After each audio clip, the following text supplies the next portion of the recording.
it's officially spring. You can see it, you can smell it, you can just feel it. Everything's greening and growing and blossoming. And this type of year always puts me in mind of foraging. Upfront disclaimer on this one, I am not a foraging expert. I'm not even a foraging amateur. I have a passing interest that I rarely indulge. So this is not a tutorial, it's not an endorsement or an encouragement or anything like that. I will be going out of my way, taking great pains to emphasize that if you're going to forage something and eat it, you have to be 110% sure what it is. There is stuff growing in these hedgerows, in these woods right now, easily available, that will kill you dead. So exercise extreme caution. As the actress famously said to the bishop, if you don't know what it is, don't put it in your mouth. With that said, if you are interested in foraging, I would suggest a good place to start would be the Eat Weeds website, to which I shall put a link down below. That has a lot of very good knowledge. The guy who runs it also writes books and hosts a podcast of the same name. He is an expert, and he also knows and interviews a lot of other experts, so that's a pretty good place to start. And what you'll find is that at this time of year, a lot of the available stuff falls into the leafy green side salad category, which I don't think is exciting as things that you could arguably label as a primary ingredient in a meal. There are a few of those.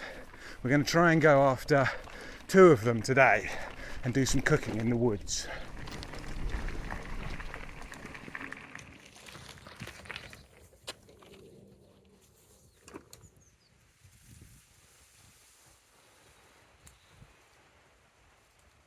So the first ingredient we're after is probably the commonest, most readily available and easily identifiable forageable plant in this country, stinging nettles, the bane of so many childhood adventures.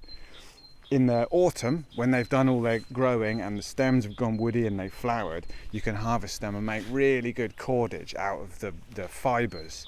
But in the spring, when they're still growing, the little top tender leaves are great for using kind of anywhere you'd use spinach, really. They've got a really nice texture, they've got a really interesting flavour, and they are abundant. They will give you a sting, as the name suggests, but actually it's not that bad, and they really only sting you if you sort of brush against them. If you grip them nice and firm, show them who's boss, then you can harvest tons of them without even having to wear gloves. I mean, some people eat them raw. I think that's more of a sort of manly, stupid tradition thing though. Google stinging nettle eating competition if you've never seen it. It's ridiculous. People do the strangest things. Right, that's about as much stinging nettles as I can fit in my little box, so we're going to head on just down the road a little way, get the next ingredient. Kind of interesting to note, just on this corner where I've been picking these stinging nettles though, this whole thing of how much there is out there if you sort of start to look. Here we've got dandelions, leafy side salad greens. We've got this stuff, look, which I've seen sold in health food shops as like a powdered supplement. It gets called cleavers. I always knew it as goosegrass or sticky willy. This is the sort of joy of childhood adventures, because you can gather it up and throw it at your mates and it sticks. It's all covered in little like Velcro style hairs, so that's a lot of fun. And we've got dock leaves, which don't stop stinging nettle stings from hurting, but they do make lots of seeds, which I believe you can eat. We've got hawthorn and blackberry in the hedge, which will all have berries later on in the year. There's blackthorn further down the road, which will be doing sloes. There's elder trees, which you can make cordial out of the flowers and probably eat the berries as well, I don't know. I mean, those are just the really obvious ones that I know. This is why I like it, because it feels like there's a whole secret world just there that I could and should know about, but don't So don't eat any of this stuff because it might all be deadly poisonous.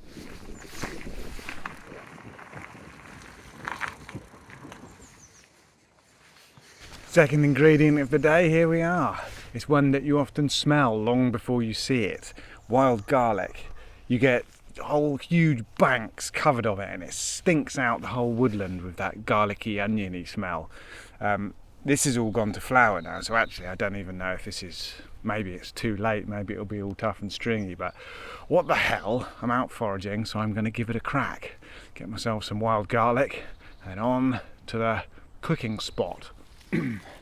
So a lot of the bigger leaves on this have actually gone a little bit far. I think they've started to sort of curl a little bit and feel like they're maybe not as fresh and juicy as they should be. But if you go underneath the big leaves, there's fresh ones coming up all the time underneath, even though these have all flowered. So got myself a little bag of the tenderest wild garlic I could find. Fall down the bank.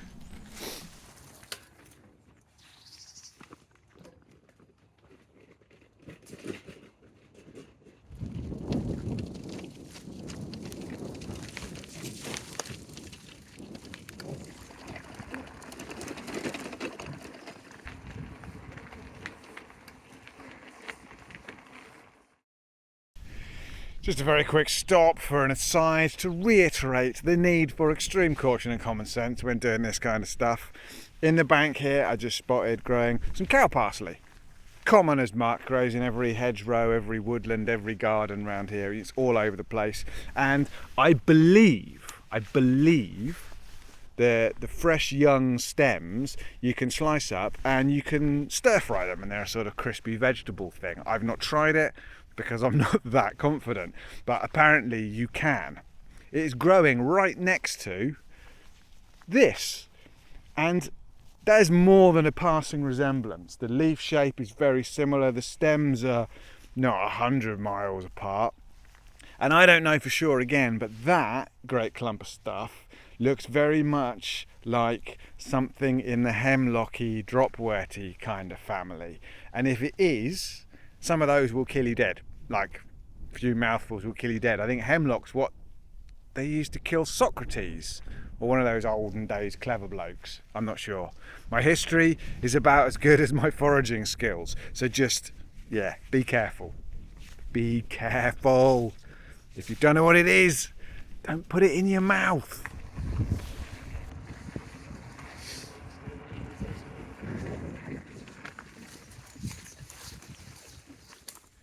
Let's do a little quick gear rundown of what we're using here today. I'll stick relevant links down in the description if you're interested in any of this. I've got the 5-inch Firebox stove, the titanium version, which is a fantastic piece of kit. I've got a little chopping board that I made myself. I'm quite pleased with that. It's made to fit perfectly into my small saucepan, the one I take on bike trips with me. I've not tried it yet. Today is its first outing. I've got the Firebox folding chef's knife, which is fantastic. I love this knife. I use this all the time at home. I don't actually bring it out with me that much, to be honest. It's my best cooking knife though, it's great. I've got this lovely little wooden cherry cup that I made myself. I'm quite pleased with that. Just thought I'd bring that because it's nice and I want to show it off really. I've got the billy can, which you've seen before, me failing to bake bread in it. It doubles as an oven. And then lastly, I've got the world's most rudimentary spatula for stirring what we're about to make, because I forgot to bring anything to stir with. So yeah, what are we going to make? We are going to make a kind of sagaloo type affair. Normally that would be potatoes, spinach, onions and spices. I've brought potatoes with me, I've brought spices with me, and we're going to use the stinging nettles and the wild garlic in place of the spinach and the onions. I'm freestyling, I don't have a recipe. Hopefully it'll be nice because I'm actually quite hungry. It rained quite a lot in the night, so everything's a little bit damp. I didn't bring any wood or tinder or anything with me. So this is the first sort of in the field use of my pine pitch firelighters, which I did a video about a while back. Didn't do that well, that one. I thought that would be more popular, but anyway, I'm using these and they appear to be working very, very well.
So, just for the record, that was a piece of fresh ginger chopped up into the oil in the pan.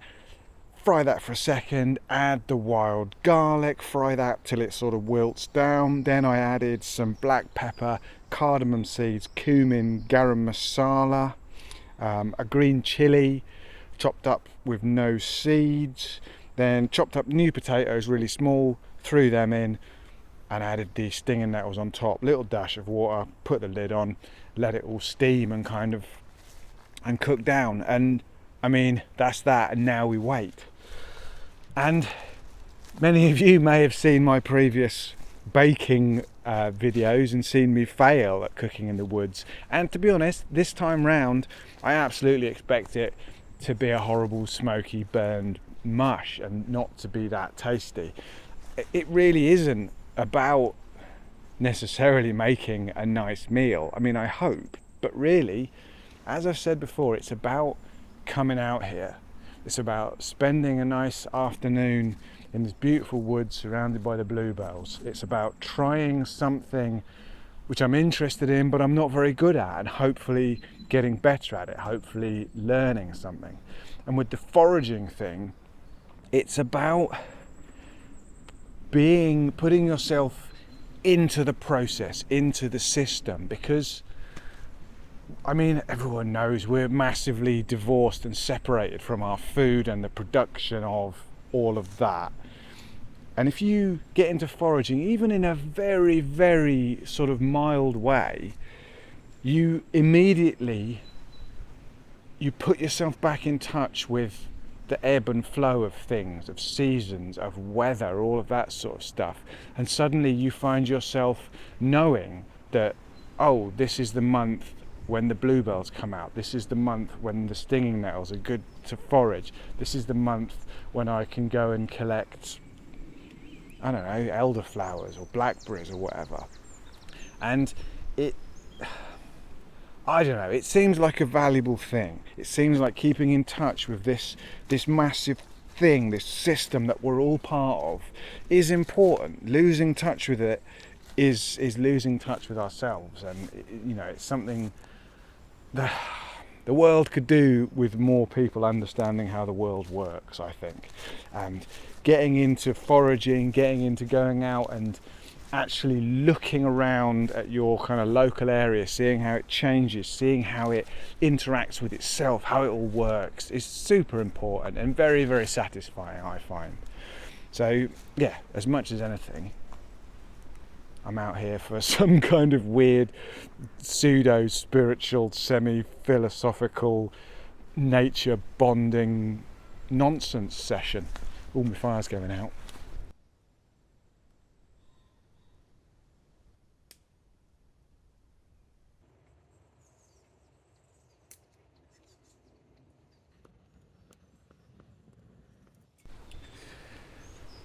When I came out today, I got about 200 metres from my house and I nearly went back to get my little tarp, but I thought, nah, it's spring, it's not going to rain. It is just starting to rain. hopefully it's only a passing thing, but I don't think I'm going to be out here for much longer anyway. This is nearly done. Potatoes are soft, it smells pretty good, but if you've seen my bread videos, smelling good doesn't mean it's going to taste good. Just going to boil off a little bit more of the liquid, and I've got some naan breads I'm going to warm up on the grill, and then comes the moment of truth. Is it going to be edible?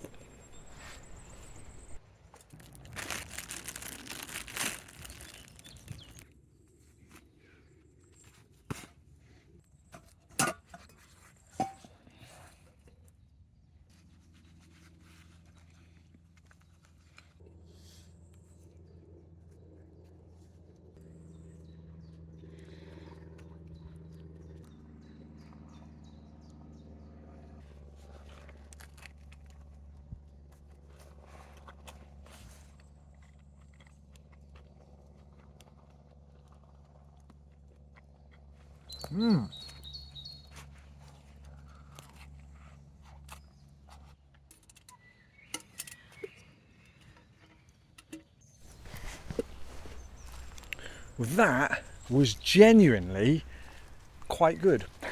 It wasn't sort of prize winning, but it was very nice. It was very edible. I ate it all. I'm quite full, which is a good way to end a cooking session. Also, I obviously survived long enough to edit and upload this footage, which means I didn't inadvertently eat something unpleasant and die of multiple organ failure. And I always say that any day that doesn't end like that is a good day. So there we are. I wish I'd used more of the wild garlic. That didn't really come through. Either maybe it's a bit late in the season, maybe I cooked it too much, should have put it in later, maybe I just didn't have enough, I don't know. But as I said, this is why we do these things, right? Try them out, identify places that you don't know what you're doing or you think you can improve, and do it better next time.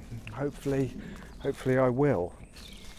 You know, I mean, it also really makes you realise what a world of marvellous, miraculous supply chain magic we all live in, when you can go into a supermarket and you can buy fruits and vegetables and spices from all over the world all year round, and then you look at what I've just cooked and you think that back in time there were people who did this every day for every meal for their whole lives. And they flourished. That's the thing. You know, look at what I just cooked. Take away all of the spices. They wouldn't have had them. They would have had salt maybe from time to time. If they were making bread or anything like it, it definitely wasn't lovely fluffy naan breads like that. Potatoes, no. Ginger, no. Chilies, no. The wild garlic, I think, is native. Correct me if I'm wrong. The stingernels aren't. They came with the Romans. So I don't know. People survived. People thrived, which just says to me that there's a whole kind of secret larder of stuff out here which we just don't know about. And a lot of it might be quite boring, I guess. Maybe actually unpleasant to eat, but will keep you alive. But it's out there. All this secret knowledge, and it's very satisfying to go out and pick some food and eat it. Partly because it makes you feel like you're in there, in your part of it. Partly because it's free, and who can afford to go out to shops anymore?